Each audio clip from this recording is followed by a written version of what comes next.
Hello, good morning, everyone. Welcome to Winning Mondays with KW Malaysia. My name is Mariah. I'm so glad to be here today. See you guys. Yeah, I'm in charge of training over here in KW Malaysia. But I want to welcome you all. Welcome everybody on Zoom. Welcome everyone on Facebook Live to our show today. I want to give a shout out to Ken Chan. Hi, I saw you on the video from East Malaysia. Love when you guys say hi to me. Anyway, yeah. Okay, so last week we didn't have a show, right? We took a break last week. I'm so curious what you all did last week. For myself, I did something different. I spontaneously went to the zoo, guys. It was actually really fun. I just had this crazy idea. I went to the zoo and I had a great time at the zoo. I don't know who here has been to Zoo Negara in the past like 1 year or something. If you've been to the zoo, and just put a 1 in the chat if you've been to the zoo. It was like, people always say the zoo not very nice, but I had such a good time. It was really nice. I got to see the pandas, got to see like giraffes, the tiger, like a lot of things. It was really, really fun. Honestly, recommended activity. Quite good. Anyway, if you go with someone fun like me, you'll have a good time. Yeah, it was really good. Okay, but today we're talking about budget 2024. I know a lot of you are triggered about this budget, some certain one item that I know you're all very panic about a bit. So we're going to get to that item, but we're going to talk about a lot of things, not just that one item. Yeah, I'm just getting you excited to listen. But before we even go into talking about this, I'm going to do a poll as usual. Just a very simple poll, okay? Very, very easy one. Okay, here's our poll. Do you think 2024 budget has an impact on the real estate market? Like, will it have an impact in the coming year, right? Will it impact the real estate market? Yes, no, or let me flip a coin. Meaning maybe you don't know that. Then we flip a coin, we just decide from there. So everyone, please get out your coins. We're gonna all flip together. We're gonna find out what's the answer. Yeah, do you think it's gonna have an impact? Yes, no, or let me flip a coin. So if you're on, I'm not sure if everyone can see this this poll. If you cannot answer the poll like from the click, like the clicking the button, you can also put in the chat your answer, whether yes, no, or flip a coin. So feel free to do that if you're on Facebook or wherever. Yeah, okay. So just a fun little poll so we can start thinking about the budget that was announced. Right. Wow, Samantha says that you can enjoy camping overnight in the zoo. I did not know that. Okay, but seriously, you know what was a highlight? They have a show. They have this show they do twice a day. It was very impressive. Like, I was seriously impressed. There was even like the opening of the show. They have like a little badger running across and all these little letters coming down, like making a sign. And then they had a flock of birds fly across like the whole big open amphitheater. It was so exciting. And then they had little games. They were like very, very cool. Recommended. Go check out Zoo Negara. Your winning Monday tip. Okay, we're gonna end the poll now. I think enough of you have participated. Okay. All right, we're gonna share the results. Okay, so most of you, 81% of you said yes, it's going to impact the real estate market next year. Okay. 6% said no, and 13% said, let me flip a coin. Okay, so probably you flip the coin, probably going to say yes, according to this, according to the most popular answer, but we will see. Now what we're going to do is we're going to ask someone who probably don't need to flip a coin. She will have some ideas. Okay, we're going to invite Miss Cheng onto the stage. Come, my dear president, ex-president of MIEA. Hello, Mariah. Hello, everyone on Winning Monday. Yes, hello. We need to get you spotlighted. Here we go. I'm going to add spotlight. Here we go. Okay. Ooh, somebody else is not supposed to. Okay, here we go. Okay, there we go. Two of us. All right. Hello, good morning. Have you been to Zoo Negara lately? Not lately. I've been a few years ago. Yeah, okay. I must say it's quite impressive. I quite enjoyed the parrot show or something like that. Yeah, the parrot show, right? Okay. They had them playing games. Yeah, but I didn't see the panda when I was there. I don't know why. But there were a lot of bears. Yeah. Okay. Yeah, I think not bad. Actually, not bad. Yeah, very cool. Very cool. So for those, I know I make you every time you have to introduce yourself, but I know 1999 is your year because it's also the year that I graduated and I got married. 1999 is the year that you started in real estate, is it? Yes. Wow. Ah, Same year, Mariah. Wow. yeah. Yeah, 1999, I entered the real estate. Yeah, I started doing real estate. Before that, I was working for a developer Okay. and also working for the housing, REDA actually, Real Estate and Housing Developers Association, Okay. just before coming into real estate lah. So a little bit of developer background, but more into property management when I was with the developer. And then when I was with REDA, I was more of maybe regulatory and a bit of the home ownership campaign. When I was there, the first ever home ownership campaign was launched Wow. by Tun Mahathir at that time. So that was very exciting because it was the first time property exhibitions were done in this manner. Never before, prior to 1998, did they ever do selling of property by way of expos in this manner. Wow. So Now I it's think so normal. Now it's that was like really fun. the most Yeah. normal thing now. Wow, And very that was cool. the first time they had the stamp duty exemption thing that first took place ever. It's hard to believe, lah. You look very young, you know. It's just like me. We both look very young, right? Yeah, started really long in real estate already lah. So, so I would say I even studied real estate actually. My degree in university was also a bachelor's in property. So I Okay. think it's all in. That means Wow. it's This all the way. I have never basically, left. yeah, basically this is your topic. You know about this topic. This is the one thing you know about in this world. It's gonna be Yeah, this. so sometimes I wonder if I know anything else, but So yeah. So you're the person to talk to. So you've been through a lot of budget announcements, I'm guessing. yeah, I think it all started when I was when I first started. I don't think I did, not everybody was like, especially when I was with REDA, right? Everybody would be like, okay, let's turn on let's turn on the radio or the TV or whatever, and let's watch the budget. I was like, what has that got to do with me? Like I was like, because I just started out and it didn't matter to me, right? But Right. that time the directors and all that would say, hey, come, all the president of REDA and all that say, okay, come everyone, you to listen to the budget. That everybody's like listening so intently. Maybe because that time budget announcement speeches were not so easily circulated, so everybody had to really listen, I on see. the spot. Yeah, in Right. 1999, year 2000, 2001, and all that. So I think that's why everybody was like glued to their Yeah. to their seats just to hear what the budget has to If say. So you initially, I felt no significance to me at all. Like I don't care about it. I mean, life goes on with or without listening to the budget. right. Then as time progresses, then I realized, oh, now I know why they all told us to sit down, spend that 2 hours or whatever, and really listen in, because it is actually telling us what is the direction of the country. Where is the country going?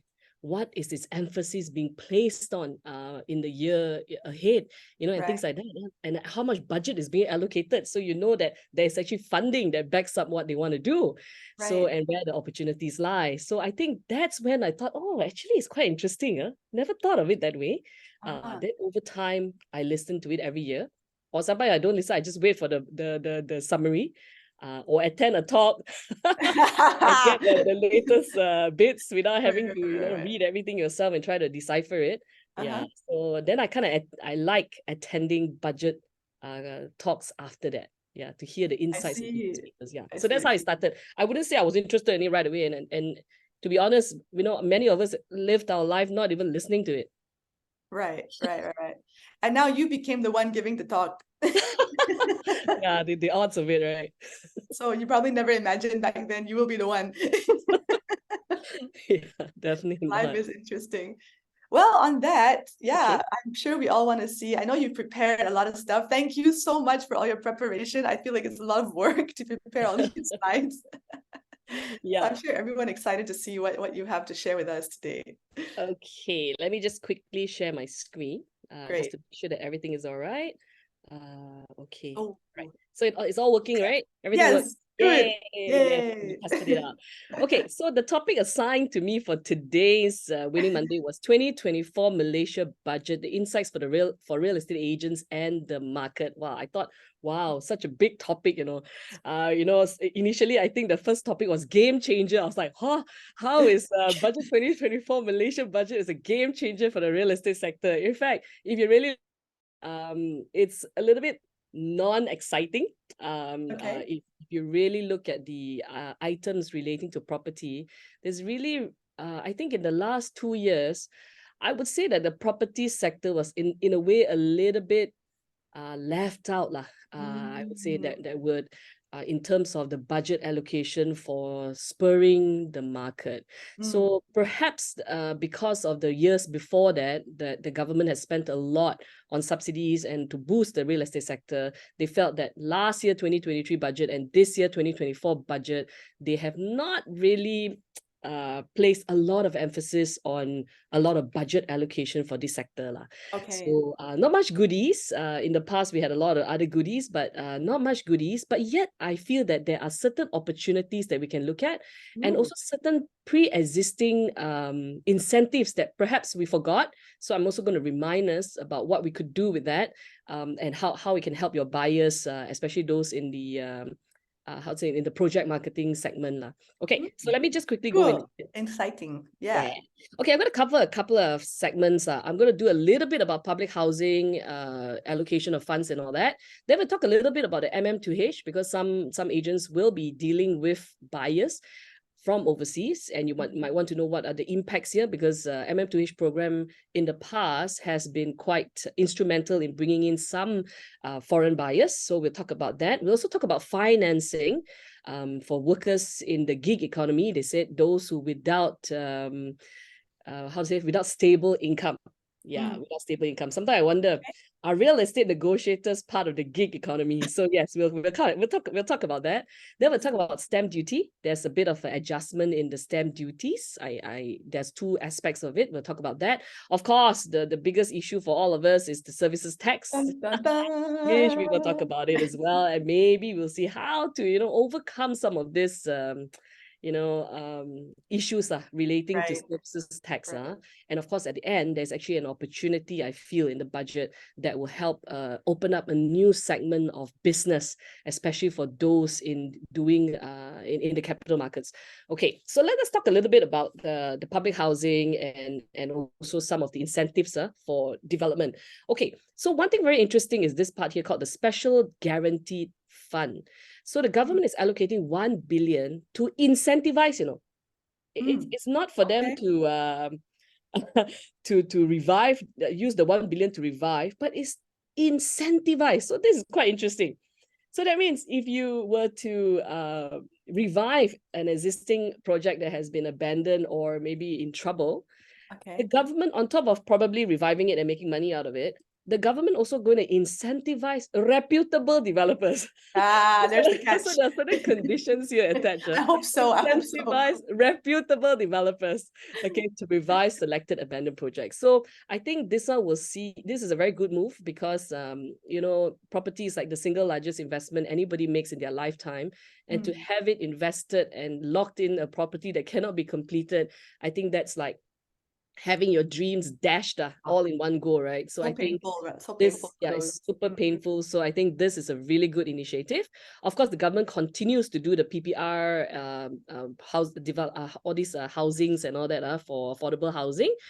We also have this part here where it says here that PNB, let me just shift. Okay, PNB is set to manage pelaburan Hartana Berhad, supported by government strategic land injection for housing projects in Kuala Lumpur. So I believe that this will be related to the other affordable housing schemes that are currently. So, which is very right, because I always feel that you must help the first-time home buyers, right? Whether you should help the second, third, fourth, fifth-time home buyer or investor, that's another matter, right? Because as the government, as the policy makers, right, they should take care of the basic needs of the rakyat, right? Doesn't mean we have to take care of every aspect of his life, but at least a base where he can start off. So I think first-time home buyers should always get the larger share of the incentives or the budget allocation, if at all they wanted to give, it should go into that segment of the market. Then that's very interesting. It doesn't exactly say how they want to do it, but this senior living care facilities, look at it. So the government's actually basically saying that you can get industrial building allowance. So this one is like it's a bit of a tax incentive for any buildings that want to build new facilities for senior living or modification and improvement. So for us, this building new facilities. So perhaps for some of us that are in selling, looking into commercial or even selected industrial places, right, where some of these premises can be converted for such use, then I think this could open up a new, you should contact some of these people who are, already running this kind of facilities, right? Perhaps in a way, it would be an expansion plan for them in the year 2024 because of, tax allowances and incentives given for expansion of this sector. So I think maybe hospitals may start having an arm to do this kind of homes and stuff facilities, so that to enjoy the tax incentives, the allowances that are given by the government. So maybe this could be something potential opportunity over there for industrial and commercial. Yeah. And then if you look at this part here, right, Malaysia is also very strong now on this ESG thing, right? And wanting to be very environmental friendly and things like that, and to really capitalize on our 365 days of sunshine, which sometimes we get very upset because it gets so hot. Right. Yeah, but we have this as a natural resource to Malaysia. So solar panels will take a big place, as well as EVs. You see, the government, come on, the government will start using EVs for official purposes. Yeah, so it shows that the whole machinery of the government of Malaysia now moving into this segment, So I think industries, companies that are in EVs, solar, I think they're set to do well. I see. In future. And if you have customers or clients and all that in these kind of fields, I think next year, possibly in the years ahead, they will have a lot of budget to spend on buying properties and things like that. Okay, I was thinking, how is this going to impact the market? But now I see what you mean. Yeah, because even during 2020, right, when we had the COVID and lockdown and everything, there were certain sectors of the market that never experienced any shortfall. In fact, they were booming in that time. So I think every segment in different times and seasons, there will be a place for them to boom, right? So I think solar panels, EV and everything moving forward would be very, would be something that will be here to stay, these ESG initiatives. I'm only wondering what ESG initiatives they later on will impose on real estate firms. Right. But now, as it stands, expectations. Nothing really for us. Okay, then this good thing about Bandar Malaysia, right? I think it's such a big project, and it was supposed to have the ERL and everything, going through it, and it was supposed to be some big, big. It was supposed to be a really big project, but I think it was a little bit, neglected in the last couple of years. So I think the government has decided that they will take back Bandar Malaysia and they will spearhead it to achieve the objectives that it was set out to do. So I think that would be good, because Bandar Malaysia is right smack next to the city. In fact, it's inside. So I think that would be that will further boost the property segment in that locality. So good, because if I feel it's good. And if the government takes it back, then it's not like for 100% profit driven per se. So that's where they can put in the affordable housing, they could put in the parks, the green spaces and things like that. Because if you, for a typical business person as a developer, right, of course the objective is maximum profit, right? So I think it was a good move that Bandar Malaysia is undertaken by the government themselves, in order to balance out the development aspect of this particular big space of land. Okay, and then they also announced that tourism for 2026 will be Visit Malaysia year. So how would Visit Malaysia year impact the real estate sector? Mm. Well, there will be more visitors that will be coming in. Fair, fair. And when the Visit Malaysia is not just go and chuti Malaysia, right? They could come here for many other reasons as well. And I feel that with the promotion of Malaysia being a tourist hub and promoting all its benefits and all that, we should benefit from the pre-marketing of it. Being that the investors will slowly look at, oh, actually Malaysia not bad. Yeah, I've seen this Visit Malaysia here. Yeah, maybe it's a good opportunity, a good place where we can look at possible investments in. So I think this one goes beyond just everyone come and chuti Malaysia and only the hotels and the resorts will make money. But no, I think this one goes for the whole of Malaysia because it's the promotion of Malaysia. Come on, look at us, Malaysia. We are actually, on the map. We exist. Yeah. So you can come and visit us and see what we have to offer. So I think tourism 2026 Visit Malaysia year will do us well, especially in the year 2025, building up to 2026 Visit Malaysia year. Lovely, lovely. Okay. All right. Okay. So now let's talk a little bit about some of the other aspects, which is the MM2H program. So I think MM2H Malaysia, my second home program, has been running for the longest time now. Before that, it was the Silver Hair program. Then it got changed to MM2H because everybody was saying, hey, you can't call it Silver Hair, right? It's like some older people do have black hair as well. You're gonna offend all the people before they even get here. Yeah. So that was very funny. So anyway, they revamped it to MM2H. But in the year 2020, a very strange thing happened. During the COVID era, they actually froze the MM2H program. I don't know why. Right. Already people weren't coming. There were no travelers. Why do you need to freeze a program at that time? I think still a mystery to many of us. Yeah. And when they reintroduced... I was at that talk with Agnes Wong. Wasn't she saying there were some funny people doing funny things? They were using it for their own purpose, maybe. So they were trying to curb all the the bad apples.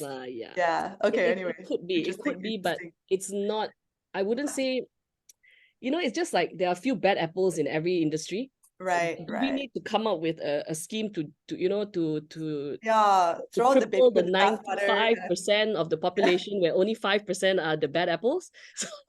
So anyway, when they revised it in 2021, when they brought it back after freezing it for a year, when they brought it back, that's where the conditions and the amount of income requirements, fees and everything shot up by quite a lot.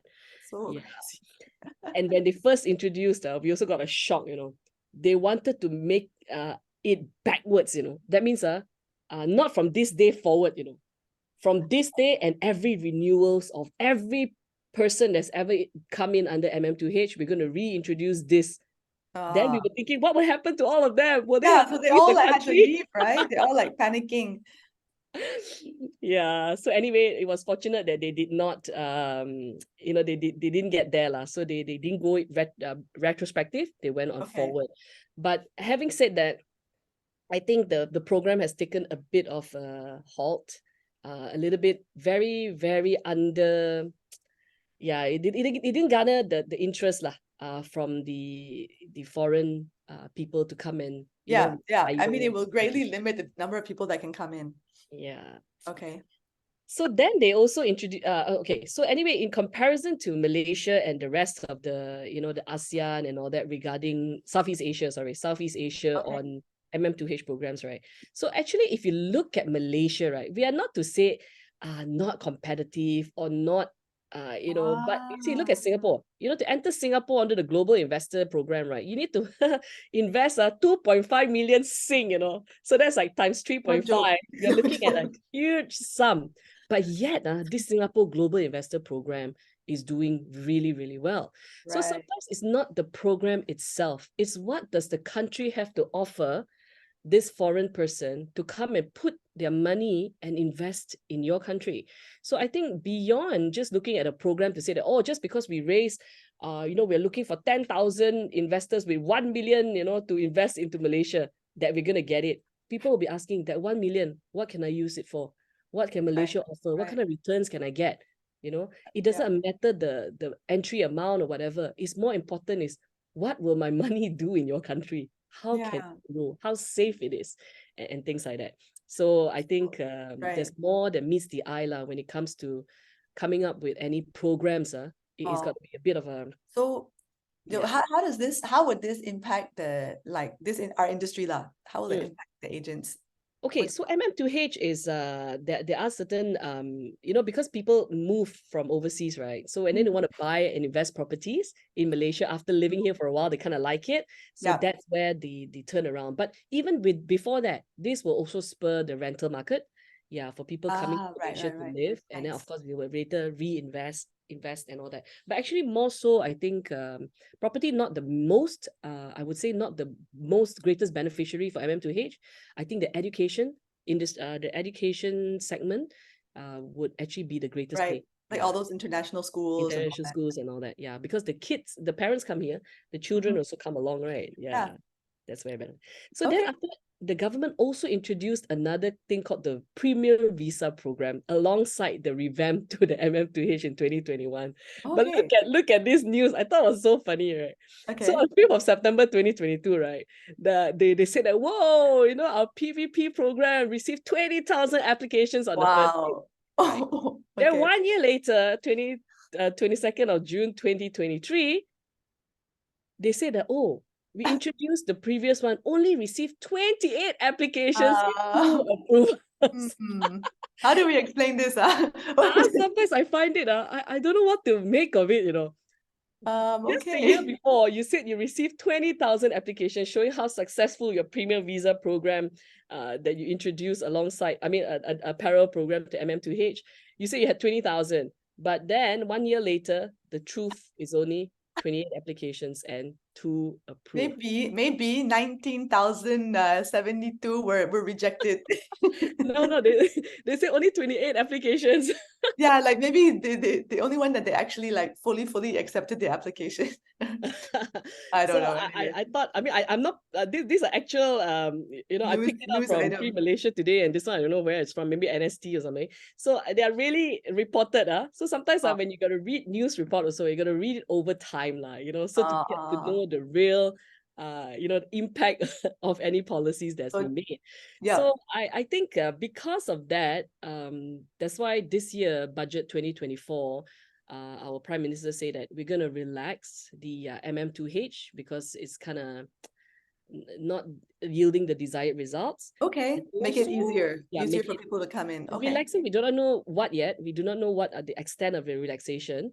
Okay.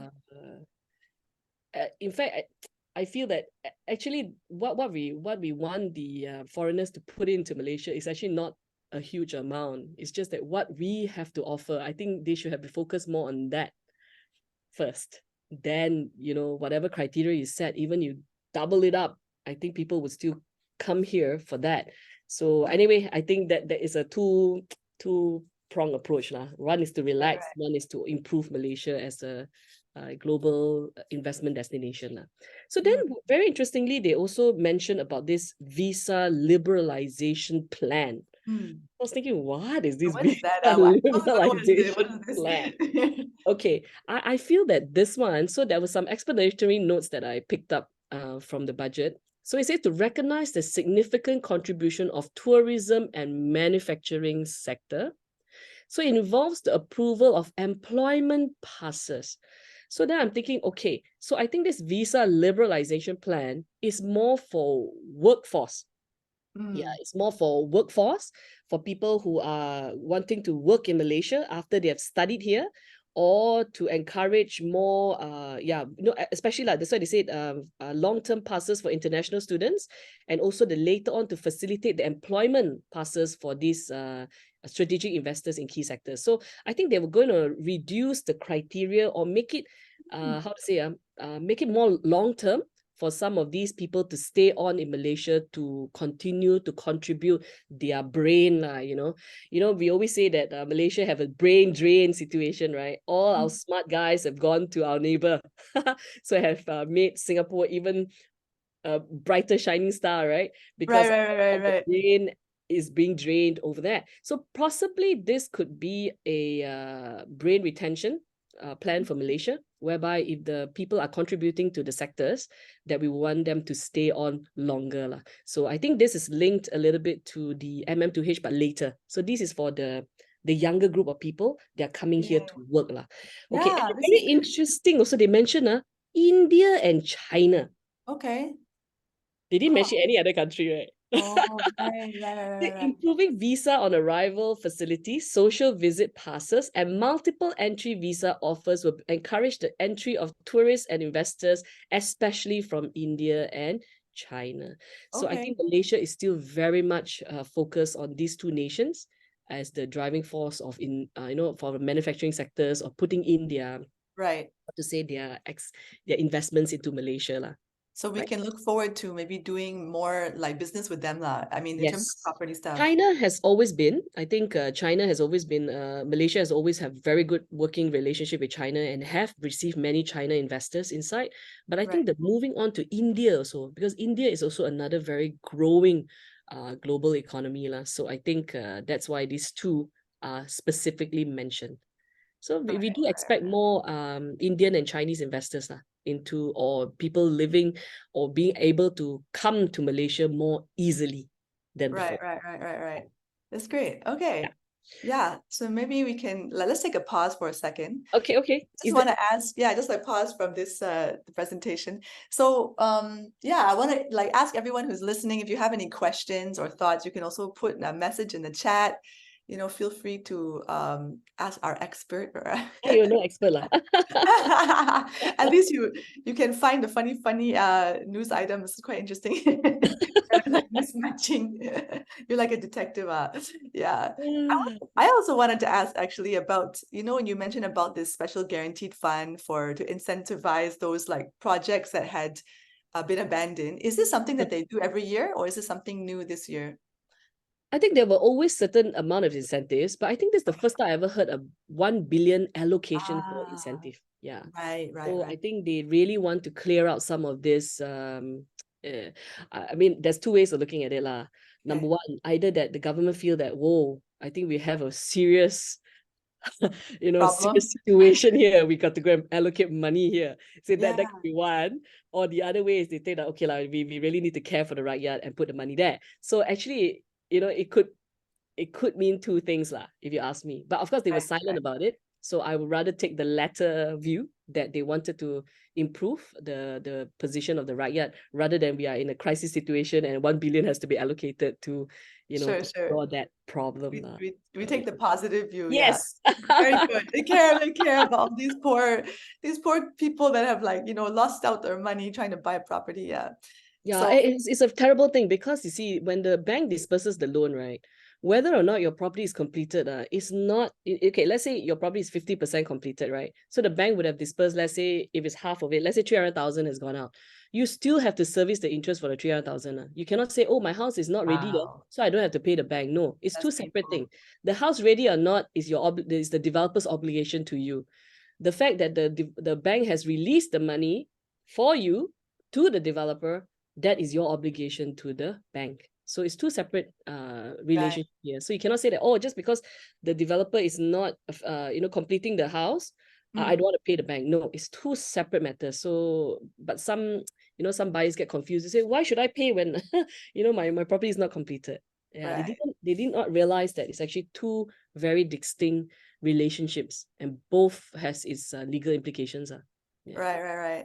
And is there any way, like as like negotiators, as agents, if we have clients that are dealing with that, facing that kind of situation where their property is like forever not ready and all that, is there anything we can do for them? Like anything we can advise them, or nothing we can do lah, is it? Yeah, I don't think there's very much we can do. They can only lodge the complaint with KPKT, the Ministry of Housing, to gather the supporters of other people in the same situation, and appeal to the government for support lah.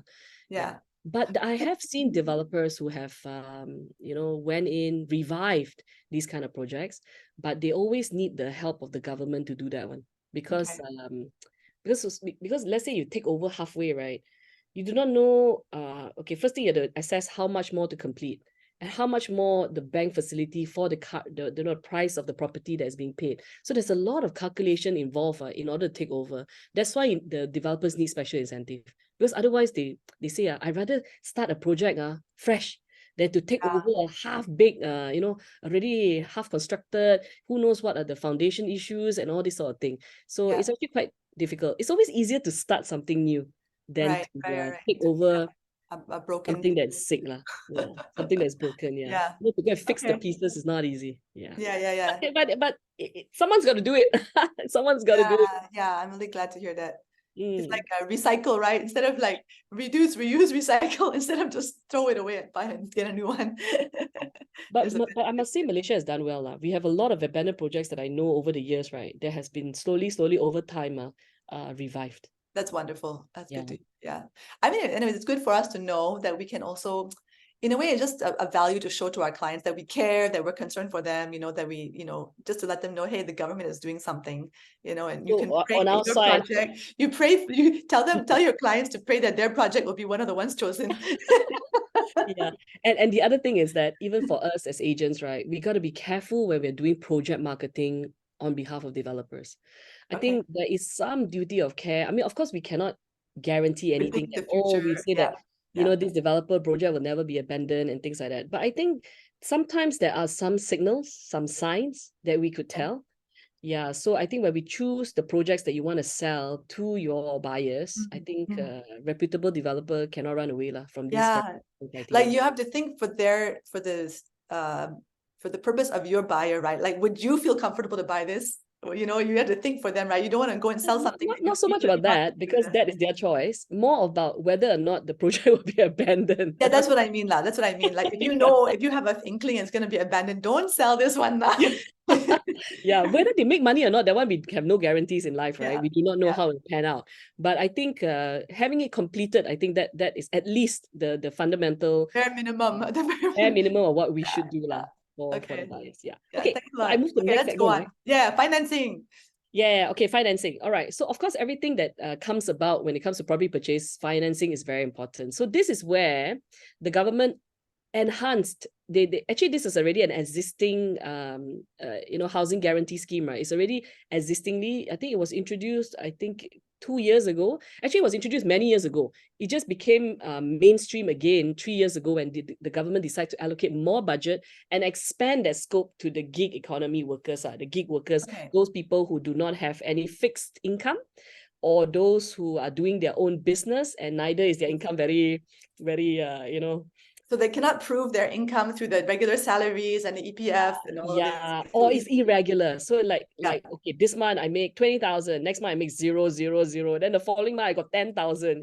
If bank were to look at that kind of record, right, they are a little bit scared because your income is not predictable. And when the bank wants to give out financing, right, their main role is that they want to assess that you can pay them back.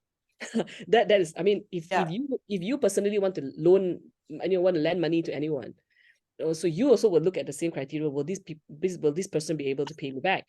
So the most comfortable position is, of course, the bank sees that, you have very regular income. But to be honest, real estate negotiators also don't have very regular income. Sometimes it's good. Some months no sales, some months a lot of sales, but some of us are quite consistent but the majority are a little bit of a roller coaster ride So I think recognizing that now a lot of the young people choose freelance work, not just real estate. We're talking about graphic design. We talk about outsource kind of work. There's a lot of people that don't want to do a fixed 9 to 5 kind of thing. They want to take contract jobs and things like that. They want to live their life. YOLO. You only live once. Yay, so you're gonna do what you want. Okay. It's so cute. YOLO. So I think these are the YOLO communities. So they'll need some amount of support. But having said that, it's not that the loan will just give out to anybody. No. There are still criteria you need to follow. Okay, so budget 2024 basically pumps up the 10 billion from what was the 2023 budget was 5 billion for 20,000 borrowers. So they basically doubled it up in 2024 to 10 billion to benefit 40,000 borrowers. So we expect that this market segment would see a lot more movement lah. So for those Cool. agents who are focusing on this segment of the market, right? For this category, there is opportunity for them. So I Right. think the most important is that don't give up on buyers who have no fixed income, because Yeah. it's a way for them to be In fact, guaranteed by the government, and therefore the right. banks will in a way release up. But of course, there are criteria. You got to check with which Okay. bank, which criteria. So if you guys want more information about this SJKP, or what we call the housing guarantee scheme, right, then you can go to this website, scheme jaminan kredit perumahan or something like that in Bahasa Okay. Malaysia. Then you can find what is the process like, how do they go about it, and things like that. And if this doesn't provide you sufficient information, you can also go to the bank websites. Oh, wait. Let me just skip to that. We can go to the bank website. I took this out of Maybank. Okay. Right? So Great. Maybank also has their criterias on what they can give, and what is the applicant's criteria. Then what kind of property as well. So it's for property valued up to 500,000. So we're talking about 500,000 and below, that you can get financing up to 110%. And recently, I think our Prime Minister also mentioned that if the property was below 300,000, the banks are able to finance them up to 120%. So that's really good, because sometimes you don't just need the house to stay, you need money for the renovation, you need money to buy things for the house and stuff like that. So that's where the additional 20% can come in very handy. Right. Yeah. Yeah. So I think, I'm just thinking, so for the agents, I'm just thinking they can actually use this as a touch point, like something this information they can send out to anyone in their SOI, their sphere of influence, or their database who is in this gig economy, right? Just be like, hey, did you know that this is what's happening coming up, and now there's going to be easier for you to get a loan. So contact me if you want to like look into buying property lah. It's just an opportunity to show your expert knowledge. Yeah, and the good thing about this scheme jaminan, right, it doesn't specify whether it must be new projects. You see, a lot of the incentives that the government rolls out, right, it's always about projects, right? They always new projects, they give you home ownership campaign and everything. Although for years, we've been screaming for home ownership campaign for the secondary market, but you don't look at it. They always focus on the new properties. So this one could be this one includes both. Yeah, it's both. It's both. It's either new projects or secondary market. So this wonderful. Yeah, so this helps. Okay, wait, I just go back one slide, right? Sure. Back one slide, which is the eligibility. So I think it mentions here that non-fixed income earners or self-employed, which is where real estate agents and negotiators are part of as well. Malaysian citizens above 18, joint financing is allowed, and the purchase of first new residential house or existing house in the sub-sale market or auction, for that matter. Okay. Oh, cool. Even auction. Yeah. But it must be your first. Your first. Yes. Okay. Got it. And they allow, I think, a period. I think the borrowing term can go all the way up to 35 years, if I'm not mistaken. Okay. Yeah, something like that. So I think check with the banks. I'm sure the bankers will have more information about this that can help the buyers. So you can expand a new opportunity, since the government has doubled up the guarantee amount for this group of people. Right. Okay. Nice. So that's the finance part. Cool. Okay, so now let's come to stamp duty. Right. Okay, so last year, okay, maybe I should go last year first. Okay, so last year what happened was they announced 100% exemption for property transfers between grandparents with grandchild, parents with children, children to parents, and things like that, right? And up to a value of 1 million. And anything above 1 million, there'll be a 50% exemption on the remaining amount. So that was what happened in 2023 budget. So some background, because otherwise people are wondering, hey, where did this come from, right? So it came from this. So it was 100% exempted. And they expanded it, instead of just parent to child, child to parent, to grandparents to child, a grandchild, and grandchild to grandparents, if there were such transfers backwards. But now they said not exempted, but $10. Okay. 10 ringgit. So cute. 10 ringgit. So cute. Instead of this. So then I'm thinking, pay for the paperwork and all this stamping and all. Yeah, so I was thinking, wait a minute. So last time was 100% exempted for less than 1 million, and then 50% exemption for above 1 million. So are you saying now that it's 10 ringgit flat That means it doesn't matter if it's a $3 million property, it's still 10 ringgit. So this is all yet to be seen. Okay. Until the Gazette comes out, we would not know for sure how exactly this is going to work.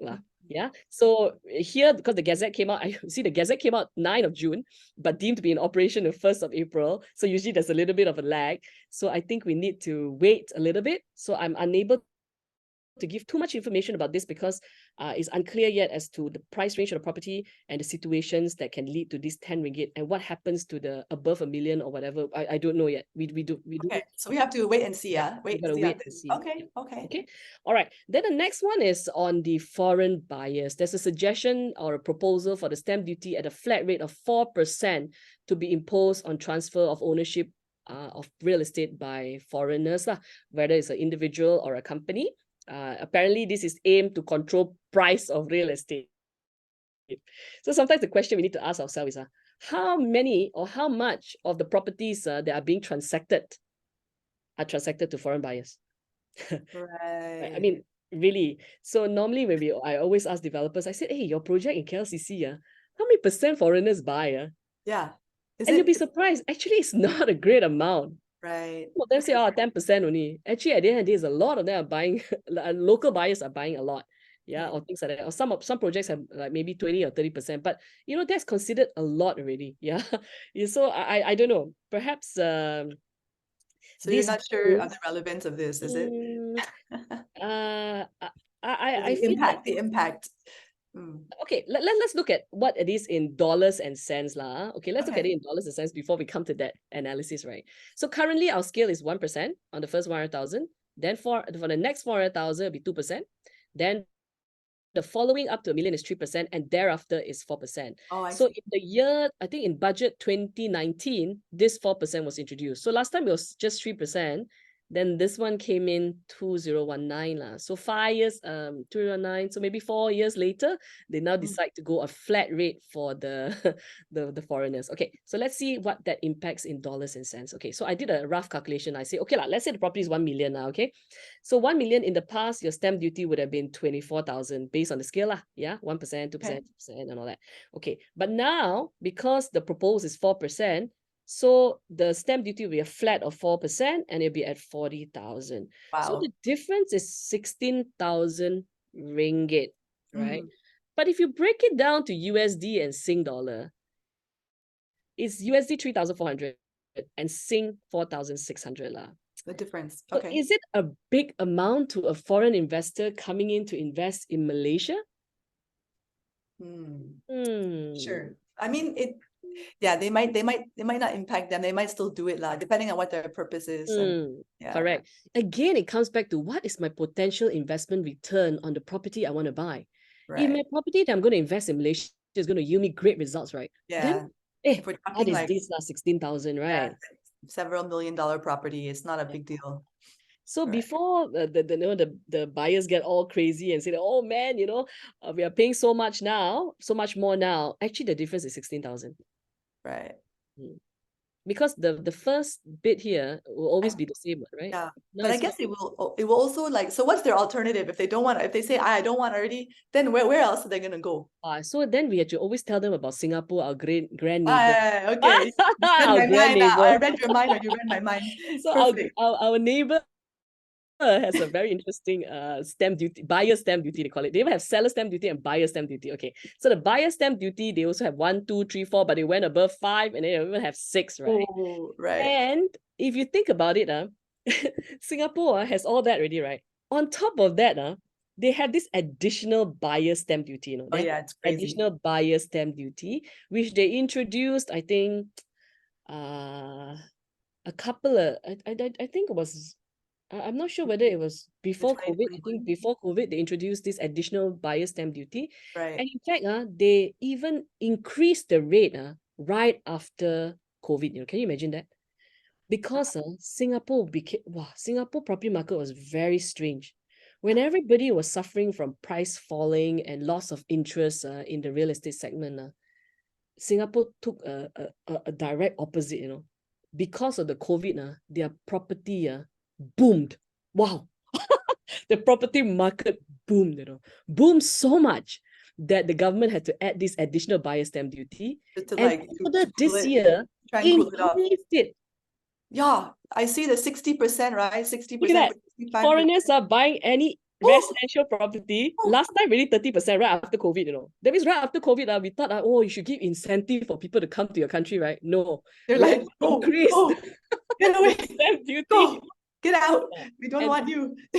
Correct, from 30 to 60%. But yet, the investors are rushing What into the heck? Singapore Crazy. buy property. So what is the Oh my difference? gosh. Yeah, that's why I always say it's the fundamentals of the investor.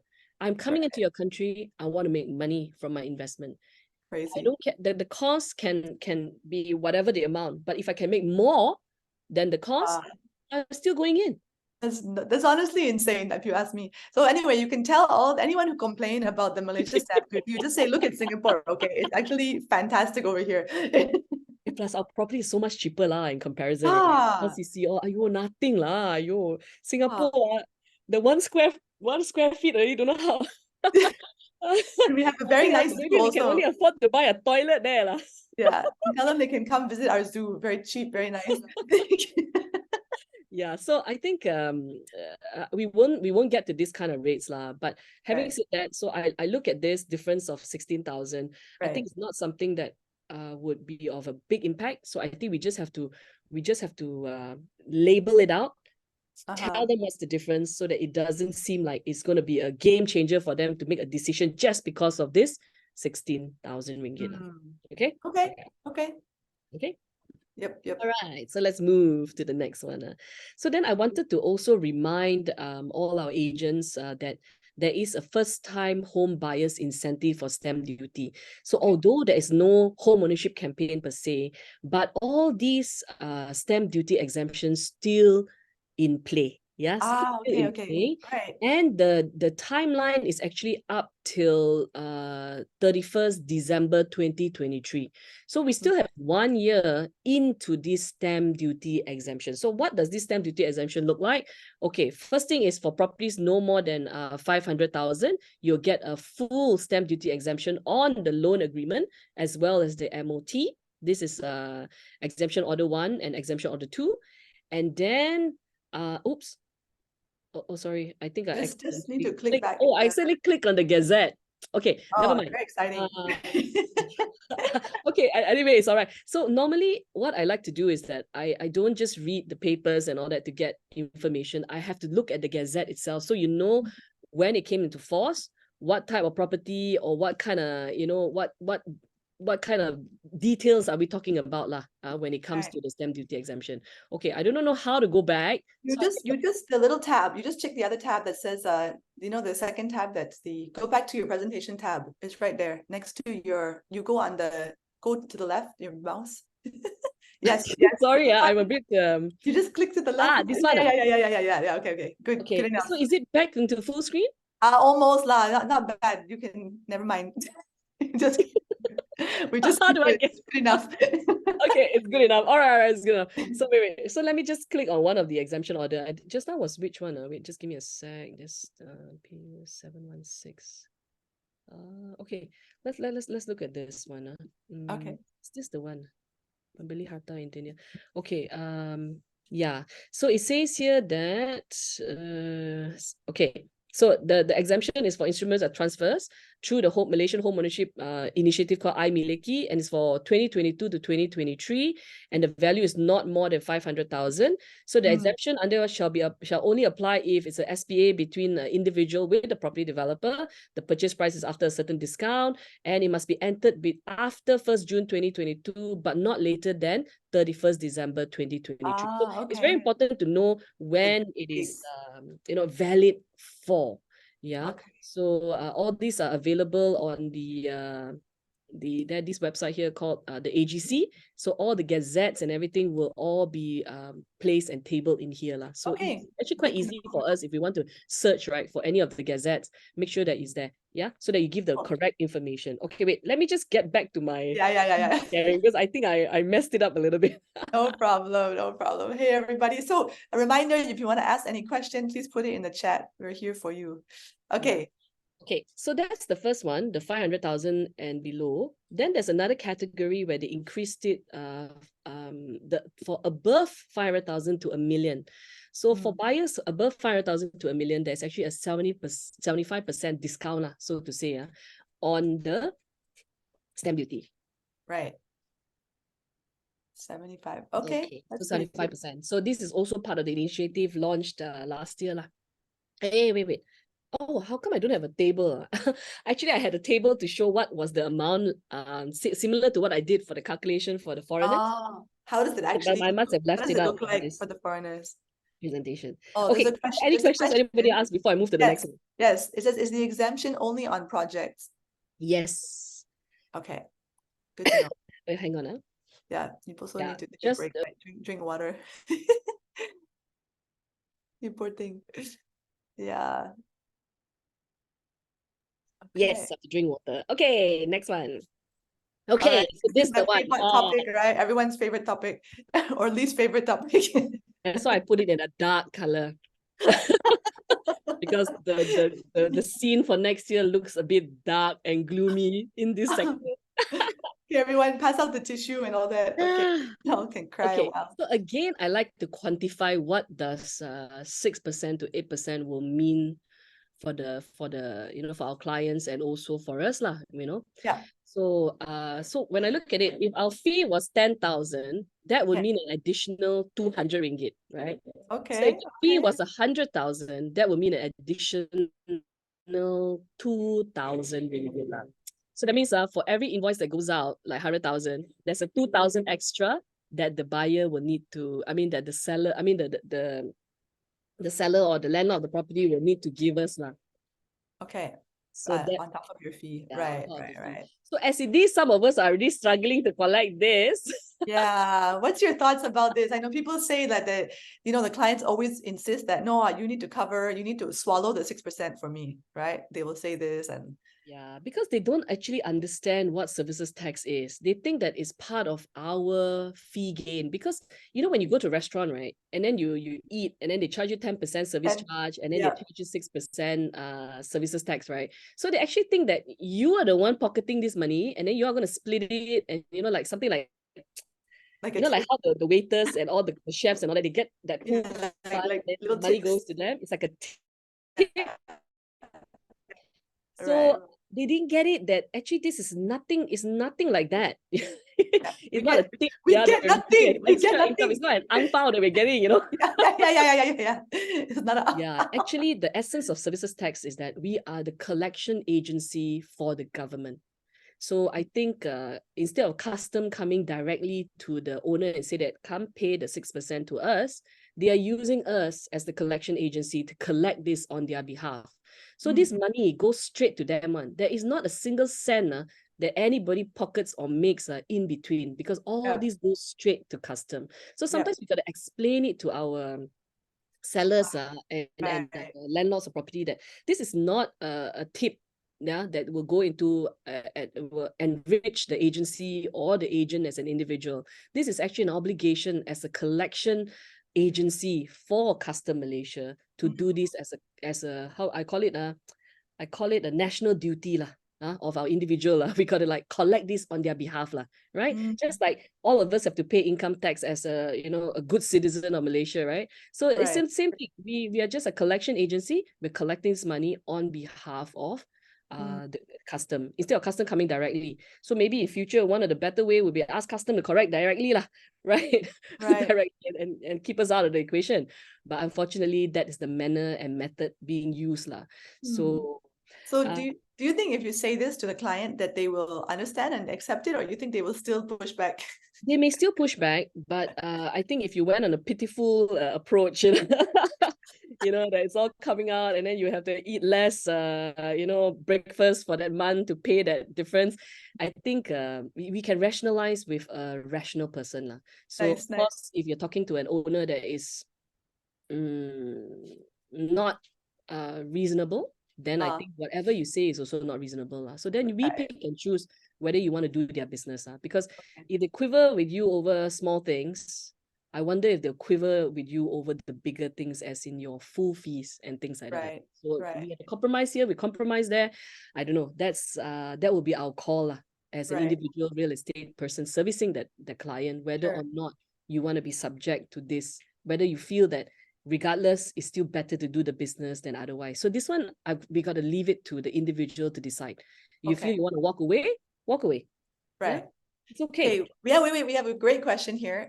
Do we start as agents? Do we start collecting 8% from 1st January, or do we wait for this to be Gazette. gazetted first? Yes, Yeah. we need to wait for the Gazette. Yeah, we Okay. need to wait for the Gazette because we do not know. Maybe the Gazette, sometimes when announcements are made, right, then later on, there's a bit of a turn one, a bit of a twist, So we got to wait for the Gazette to know exactly. And there are certain services sectors that has been exempted from this, 6 to 8%. We are not in that list, although I believe that I should inform our MIEA new president to write in for us to be exempted from this. But barring all that, it will take place in next year, 2024. I don't think they will exempt real estate sector from this because they need to increase the revenue base of the country, the collection, so that they can give out all the, because we have the largest budget again for year 2024, right? So somewhere's got to give to pay back for the, Sure. you got to make money somewhere to give it, right? So there's a suggestion in the chat. I think he meant MIEA. Can MIEA release a black and white statement that the clients must pay SST, and if they don't pay, they will face consequence? I can definitely put a note to MIEA to just issue out like a notice that services tax is actually not an enrichment program for agents or the agency. No, that's a great idea. Being a collection agency only on behalf of custom. Yeah, I think we can do that. Yeah, I can make that suggestion to MIEA. Wow. Okay, great idea. Okay, last topic, right? Last segment. Yeah, because we're running out of time, right? Yep. Let's get this in. So then there's a very interesting statement that was made, which I think none of us were really expecting it, really. So basically, in the past, right, because Malaysia, our strata developments are not very old, I would say. We only came about, our first ever strata development was Desa Kudalari, if I'm not mistaken, in KLCC. So that only took place like maybe 40, 50 years ago. So maybe we're not as advanced as some other countries in high-rise living. So what happened was, now they realize that, hey, it's actually virtually impossible if the building was like, let's say a 50 or 80-year-old already, to redevelop this building, we need to get 100% of all the buyers in the building to agree to sell. Then we can demolish the entire building and rebuild. So then everybody say, hey, how to get 100% lah? Yeah, I think that is not, a realistic figure to hit. So what happened was, a prime minister actually mentioned that we would reduce from 100% to a consistent level based on international practice, such as in Singapore. Wow. Okay. So you're going to look at Singapore as your, as your comparison. Okay. So that's why I say, okay, this is good because this would allow opportunities for en bloc sales in Malaysia as well, which is very, very popular and lucrative in Singapore. Okay, so I just took a look at some of the en bloc sales in Singapore. Can you imagine?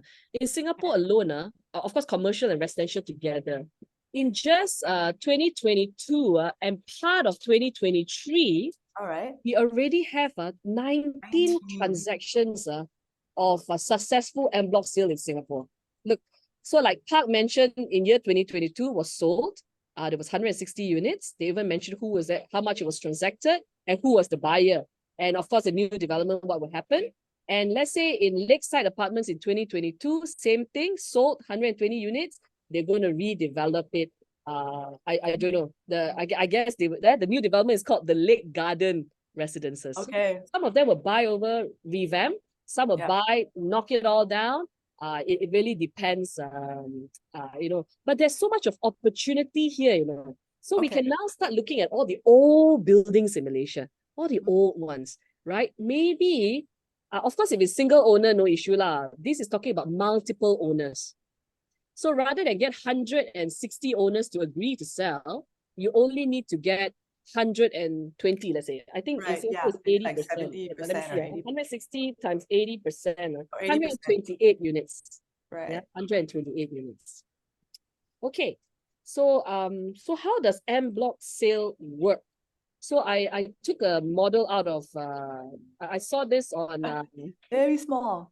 Okay, okay, yeah, okay, I okay. saw this on The Age in Singapore. So they actually have a dedicated page for just en bloc deals, you know. So there Mm, are 119 deals, 21.9 billion. So there's this segment called Do You Know How En bloc Works? So there's actually an infographic that you can use.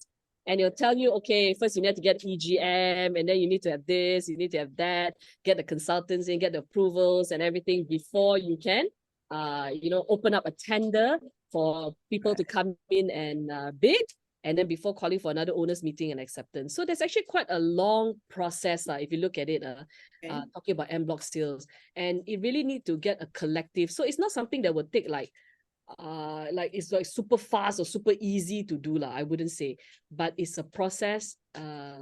It's a process, but it's, I think, well worth it because if you sell the entire building, they're always in the hundreds of million especially when you look at Right, all these right. old buildings and things like that. So, so how is this related? You mentioned this as an opportunity. So how do you see this as an opportunity for the Okay, so agents? for all of those agents that are in the capital markets or was always selling buildings and all that, so now you can expand that scope to not just become the selling single own buildings, but Ah, now strata buildings that belong to many owners. So oh, for instance, let's say an old condo, let's say give an old condo name. I don't know what is an old condo. I'm not What sure. is really old? Okay, maybe I don't know, maybe any lah. Okay, let's say any condo, right? So now Okay, you just need to get the residents association via an AGM. Hey, wait, hang on a moment. Do you interesting. hear background noises? No, it's okay. No background noises. Yeah. Okay, because I heard some background noises. Okay, so then all those no, maybe I don't know what is an old condo building. Let's say in PJ, let's say Millennium Square in PJ, let's say Okay. the building is really old already. So, but it's now sitting right next to the LRT station, and the value of that asset is probably a lot more if it's redeveloped into something more modern. So Mm, now we can work with the JMB or the MC and see whether we can do a collective discussion whether each of the individuals are prepared to sell their property and how much per square foot. So then you mm. can en bloc the whole deal. Yeah. So as an It's a agent, long you could come process. in and facilitate this process, is what you're saying? Sorry, say that again. Saying that we can come in and facilitate this process. Yes. Wow, very So cool. it's an opportunity, but we do not know how yet. We do not know how yet. Okay. To wait for more information, but that will immediately open up another opportunity, especially when the buildings are old or located in a very good location due for redevelopment. Right, right, right. Yeah, like Okay. especially those old ones in KLCC. I tell you, they will be the first to go because KLCC itself, there's no more land, right? So all these pockets that belong to these older condos that are short, low rise and dilapidated and all that. Wow, this one I tell you, is gonna be a great opportunity, if you ask me. Right, right, right, right. Okay, cool, exciting. Very cool. Yeah. So this is this the end of your presentation, I think? Yes, it Yeah. is. Okay, so I'm just looking back at what we covered, right? You talked about public housing and the things that the government's doing to try and improve that, right? There's some money put aside for those things. So there's opportunity for us to work with those like lower end potential purchases, right? And then you mentioned MM2H, and so hopefully they will soften, like you said, they will relax the standards and maybe more foreigners can come in, so more opportunity there. And we mentioned specifically India and China, right? Yeah, okay. So maybe potential, investors from there. You mentioned the financing. So those with the gig economy, right? You mentioned the gig economy type, they don't have the regular income, maybe they have more opportunity to get loan.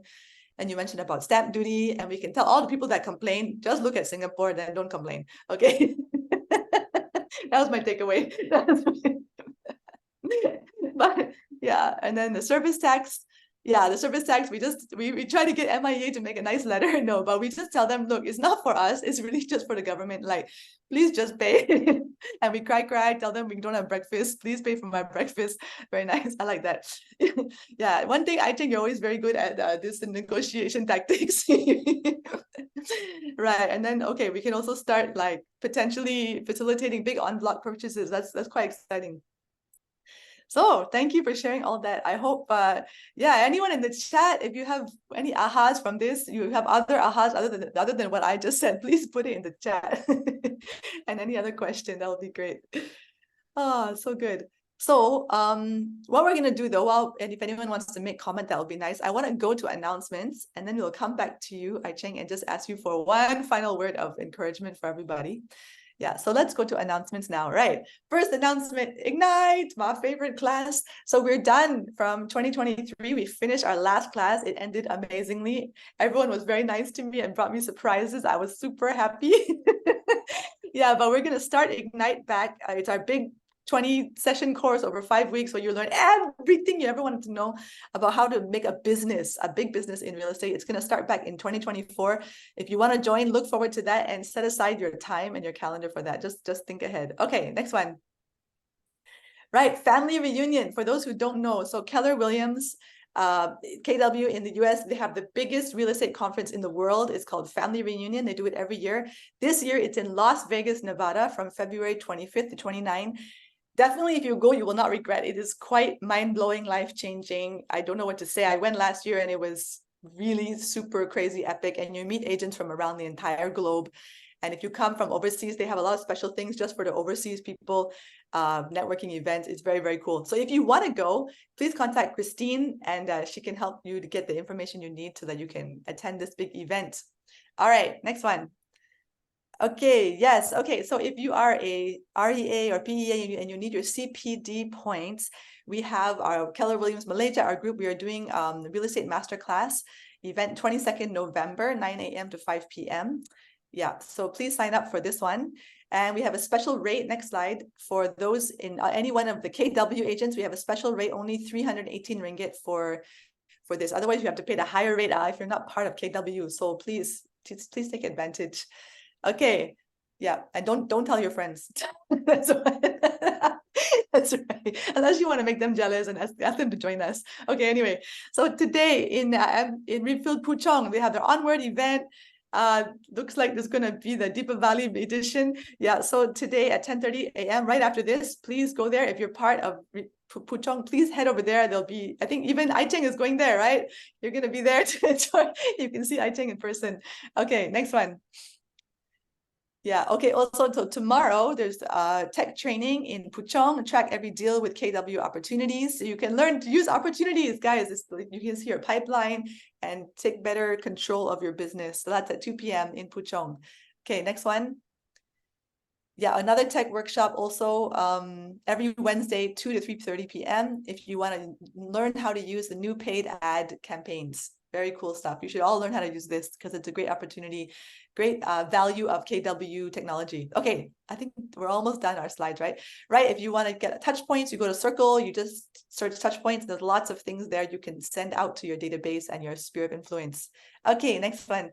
Right, we have our 68 ringgit only if you want to get the big KW 360 scans. It's done for you. It's such a good deal. Please sign up, guys. Next one.